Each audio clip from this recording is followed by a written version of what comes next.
આપણે પીએમ શ્રી સુલતાનપુર કન્યા પ્રાથમિક શાળામાં ધોરણ 7માં અભ્યાસ કરતી મકવાણા આરાધનાબેન, જેઓએ ચિત્રકલા ગુજરાત રાજ્યના શિક્ષણ વિભાગના આયોજિત કલા ઉત્સવ દ્વારા જે આયોજન થાય છે તેમાં ક્લસ્ટર કક્ષાએ પ્રથમ નંબર લઈ આવી, ચિત્રકલામાં તાલુકા કક્ષાએ પણ પ્રથમ નંબર લઈ આવી અને જિલ્લા લેવલે પસંદગી થવા પામી અને જિલ્લા લેવલે પણ ભાગ લેવા બદલ ત્યાં દરેક તાલુકાઓના પ્રથમ નંબર ક્રમના વિદ્યાર્થીઓએ ભાગ લીધો હોય.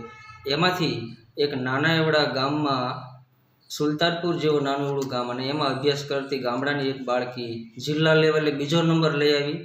સુલતાનપુર ગામનું તથા શાળા પરિવારનું તથા પીએમ શ્રી સુલતાનપુર કન્યા શાળાનું અને આખા ગોંડલ તાલુકાનું ગૌરવ વધારવા બદલ અમે એમને હાર્દિક અભિનંદન પાઠવી છીએ.